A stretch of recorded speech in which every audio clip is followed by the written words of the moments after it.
The dirtiest method to seduce a woman isn't about deception. It's not about twisting words or pretending to be someone you're not. It's much more brutal because it doesn't harm her. It destroys you. More precisely, it destroys the self-image you've clung to for years, that being a nice guy is enough to make her desire you. This fantasy, sweet and safe, shields your ego from the truth, but that shield is your cage, because in reality, desire is born from value, tension, and the emotional power you radiate, not the correctness of your character. While you rehearse every reply to be polite, while you rush to show up instantly in her notifications, while you do everything to avoid conflict or misinterpretation, she only sees one thing: predictability. And in the world of desire, predictability is death. You don't want to admit it, but you live in a daily war against this truth. You're terrified of appearing too forward, too cold, too much.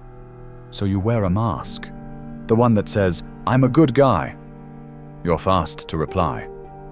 Always agreeable, never inconvenient. But behind that politeness hides a deeper craving. Validation. You need her compliment, her attention, the like on your story, the reply to your text, because without it, you feel like you're nothing. And that neediness drips from every message you send. She doesn't need to read your mind. Your whole presence screams one desperate plea: "Please choose me." And that's precisely why she doesn't. Women are not drawn to the man who puts himself on clearance, the one who performs politeness like a routine, the one who proves with every breath that he'll never upset her.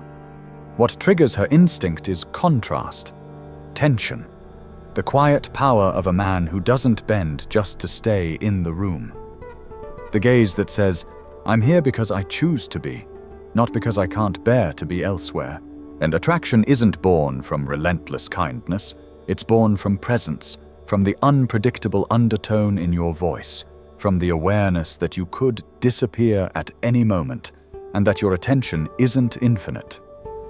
Robert Greene called seduction a silent game of power. The seducer isn't the clown who entertains, or the boy who pleases, or the man who keeps asking if everything's okay. The seducer doesn't chase, he paces. He uses time, space, and silence like tools. Instead of pleasing, he provokes.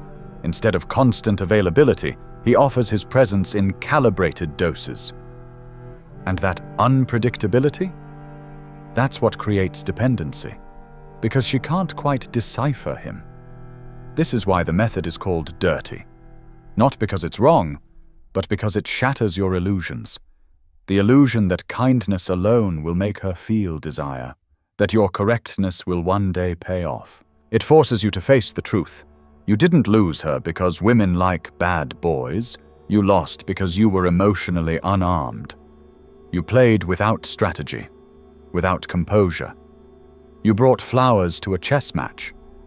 The dirty method doesn't teach you to trample anyone. It forces you to stop crawling, to stop begging, and to start moving from a place of internal value. And this isn't just theory, it's science. Research from the University of British Columbia shows that women feel more attraction toward confident men who display a subtle edge, men who hold a slight trace of arrogance, men who don't smile excessively or bend themselves to appear harmless. In the female brain, over-politeness reads as weakness, over-availability as emotional instability. And what you think is charm, she reads as insecurity. You lose before the game begins. You were taught that if you're a gentleman, things will work out. But the truth is harsher. Women don't desire politeness. They desire presence, emotional weight. A man who doesn't need to prove himself. A man who knows who he is and acts from that place. Quietly, confidently, and without apology. This is the architecture of seduction. Not the one built on flowers and good grammar, but the one founded on contrast and restraint. No scripts, no pickup lines, just posture, energy, gaze, and self-control. Because here's what happens when you play the nice guy game. You vanish. You erase yourself in the name of being agreeable. You weaken your energy every time you apologize before you speak. Every time you sugarcoat the truth to avoid discomfort. Every time you hide your real thoughts to be liked. You turn into an emotionally clean version of a man. And cleanliness, in the realm of attraction, is the opposite of tension. Softness without structure becomes submission, and submission kills sexual polarity. When you present yourself as flawless, overly sweet, and emotionally neutral, you signal one thing: fear. The fear of being disliked. The fear of scaring her away. The fear of revealing who you really are and being judged for it. And that fear bleeds through your smile, your posture, and your timing. She doesn't feel a man in front of her. She feels an application form. That's why she withdraws. Not because you were too good, but because you were too safe, too emotionally predictable, too sterile. You didn't create tension. You didn't stir curiosity. You didn't ignite contrast. Your energy was linear, your intentions too polished, your behavior too refined. And when everything is clean, nothing feels alive. Speed dating research from Northwestern University supports this. People don't pick the perfect profile. They pick presence, attitude. The man who exists with force wins. The one who tries to be the ideal option always loses to the one who just is. Because the world doesn't reward politeness. It rewards clarity. That's why the true method begins with an internal shift. Stop proving you're a good option. You're not a product. You're a person. Act like it. Let your posture reflect standards. Let your rhythm be your own. Stop replying instantly. Stop explaining yourself to be liked. When you act from that place, she feels it. The energy shifts, and the balance of power changes. Not because you're playing games, but because you're no longer playing defense. The silent killer of desire is the man who asks to be seen, asks to be validated, asks to be loved. Every word, every emoji, every pause that screams, "Please like me," dilutes your presence. Women don't move closer because you want them to. They move closer when they feel pulled, magnetized by a field you're not even trying to create. That's the power of restraint. Reciprocity and scarcity govern this dynamic. Psychology confirms that what is abundant is devalued. What is scarce is sought. The method isn't manipulation, it's rhythm. You offer presence like a rare wine, not water. You don't flood her with attention. You let space create desire. You let silence speak louder than compliments. You become a man of edges, not apologies. Emotional scarcity is not emotional distance. It's not coldness, it's control. She's used to men flooding her with energy. Messages, proof, reassurance. When you come with calm, with delayed responses, with restraint in your touch and clarity in your tone, you break her mental pattern. You trigger curiosity. Why isn't he chasing me like the others? What does he know that they don't? And in that question, attraction is born. Studies from the University of Rochester support this shift. Women value partners who maintain emotional independence, who show interest without dissolving into the relationship, who connect deeply but remain centered. Presence plus mystery equals magnetism. It's not about pretending to be busy. It's about truly living a life where she's not the sun. You offer energy, not dependence. Your response time tells her everything.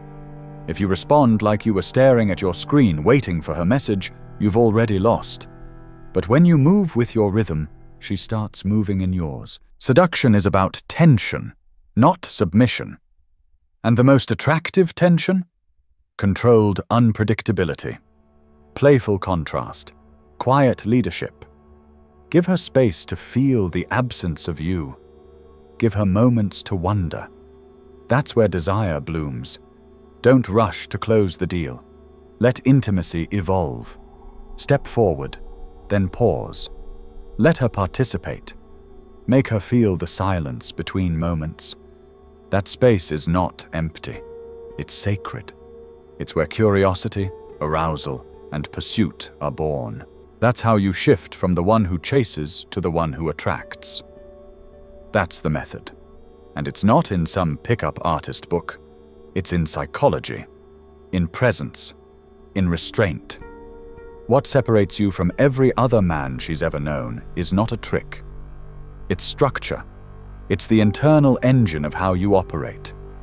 The rarest trait in any room is a man who doesn't need approval, who doesn't fold at the hint of attention, who isn't desperate for a glance.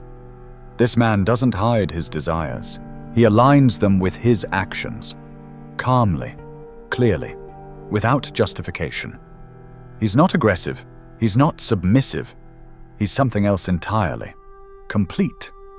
Research from Florida State University validates this dynamic. Women are most attracted to men who combine confidence, assertiveness, and self-control. Not macho aggression, not emotional detachment, but the exact center between stability and tension. The man who holds both, who stirs both safety and excitement. And here lies the truth few want to hear. Seduction doesn't begin with technique. It begins with identity. You don't ask to be chosen. You become someone who chooses. You don't beg for attention. You become someone who holds enough presence to receive it naturally. You stop hiding your sexual energy under a mask of friendliness. You step into your own masculine polarity, not to dominate others, but to dominate yourself. That's what Nietzsche meant by will to power. Not control over others, control over self, over your impulse to beg, over your reflex to prove, over your urge to be validated. You stop living on your knees, waiting for signs that you're enough. You start walking with purpose, not because she sees you, but because you see yourself. That is the source of attraction. Because in the end, what draws her in isn't perfection. It's power, not external power, not wealth or fame, but internal power. The man who builds his mind, his body, his path, who elevates himself before expecting anyone to follow. He doesn't chase attention. Attention follows him. He doesn't live by her reaction. He lives by his direction. And that makes all the difference. This is not magic. It's not manipulation. It's not destiny. It's construction. Psychological, behavioral, deliberate. The seduction of a man who exists fully, speaks sparingly, acts clearly, and desires without apology. That's the man who becomes unforgettable. He doesn't ask for permission to exist. He doesn't shrink to fit expectations. He doesn't dilute his masculinity just to seem acceptable. Because the truth is, the man who seduces without begging knows one fundamental reality. When you act from fullness, not emptiness, you shift the dynamic forever. She doesn't want the man who needs her to feel complete. She wants the man who is already complete, yet still chooses her, voluntarily, consciously, without dependency. And this is where most men fail. Not in words, but in energy. They ask for interest. They ask for reciprocity. They ask to be seen. But they don't radiate the presence that makes being seen inevitable. They don't carry themselves like men who have options. They don't behave like individuals whose standards shape their interactions. Instead, they behave like hopeful candidates, and candidates wait to be picked. The man who seduces doesn't wait. He evaluates. He leads. He sets rhythm. He doesn't flinch when she tests him, because his emotional world isn't built on her response. It's built on his own internal frame. This is the core of attraction, internal gravity. The energy of a man who knows what he wants but doesn't collapse into need when he doesn't get it immediately. His confidence isn't volume, it's depth. It's the calm steadiness in his presence. It's the way he looks, holds, and pauses, not to manipulate, but because he's not rushing. He's not anxious. He's not performing. Most men chase attention like a thirsty dog, panting at every ping on their phone, needing every message to feel valid. But attention is never the goal. Power is, and real power lies in your ability to stand still while others scramble for approval. The seductive man doesn't give himself away at a discount. He lets curiosity grow in the space he leaves open. He understands that tension is built not by flooding her with energy, but by letting her feel the absence of it when it's not earned. And the man who embodies this isn't playing a character. He is not acting cool. He is cool. Because he's built a life that he doesn't need to escape from. His self-esteem is not anchored in how many replies he gets. It's anchored in his mission, his integrity, his self-regulation. He knows that desire without control becomes chaos, so he sharpens his discipline. He doesn't chase highs. He creates impact. He doesn't try to impress. He expresses. And the woman feels that. She feels that she's dealing with someone different, someone whose attention is valuable because it isn't free. And here's where the paradox of seduction lives. It's not about pretending to care less. It's about actually needing less. Not out of bitterness, but out of clarity. Not because you hate women, but because you respect yourself. You're not trying to convince her to choose you. You're watching to see if she can meet you at your level. Your gaze doesn't plead, it observes. Your tone doesn't beg, it leads. And in that space, something powerful happens.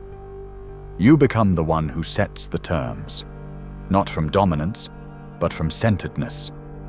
This is the essence of emotional polarity. Masculine energy holds. It doesn't wobble. It doesn't chase. It stands. And when it does, feminine energy responds, not to dominance, but to certainty. She doesn't want to feel like she's rescuing a lost boy. She wants to feel like she's being met by a grounded man, not a guy who fakes detachment while secretly drowning in insecurity, but a man who walks toward her with desire, not dependence. That's the dirty method. Not because it's wrong, but because it's dangerous to your old identity. It doesn't destroy her image of you. It destroys the image you built of yourself. The overly nice, overly polished, overly available version of you that you thought would guarantee approval. The man who tried so hard to be safe, he became invisible. The man who thought if he just smiled enough, was polite enough, she would reward him with desire. But desire isn't a prize for good behavior. It's a response to presence. And presence has to be earned. Not by her, but by you.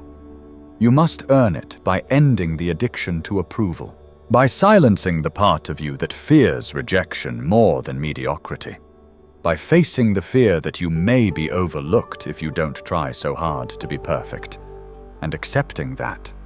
Because the man who seduces doesn't need to be perfect. He needs to be real, present, and unapologetically himself. He understands that the approval of others is no substitute for inner alignment, that the biggest mistake is to sell your authenticity in exchange for temporary attention.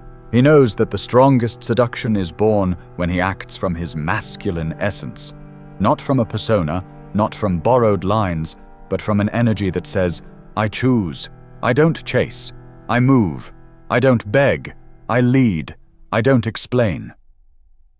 And this energy doesn't scream, it doesn't perform, it doesn't need loudness to be heard. It just is, stable, focused, deep. It is this identity that triggers her feminine core, because she doesn't desire a ghost in a perfect suit. She desires a man of flesh and fire, of stillness and strength, a man who sees her, but doesn't need her to complete him, who invites her, but doesn't shrink when she withdraws, who holds his own frame, regardless of her reaction. And that's what separates the forgettable from the unforgettable. The final truth is not glamorous. It's not filled with fairy dust or rom-com logic. It's ruthless. You've been trained to believe that if you're pleasant enough, agreeable enough, gentle enough, she will desire you. But it was never your gentleness she lacked. It was your gravity. She doesn't need you to be a jerk. She needs you to be unshakable. She doesn't need you to be rude. She needs to feel your standards. She needs to feel your spine, not your smile. Because the most seductive man is not the one who pretends to be indifferent. It's the one who feels deeply but holds himself fiercely. The one who doesn't deny his desire, but doesn't spill it either. The one who steps into every interaction with presence, not performance. That man doesn't try to seduce. He simply lives in a way that makes seduction inevitable. And when you become that man, everything changes. The games dissolve. The chasing stops. The self-doubt fades. Because you're no longer trying to be chosen. You're already choosing from your own grounded core, from your own clear standard, from your own complete identity. And that is the moment you stop seeking attraction and start commanding it.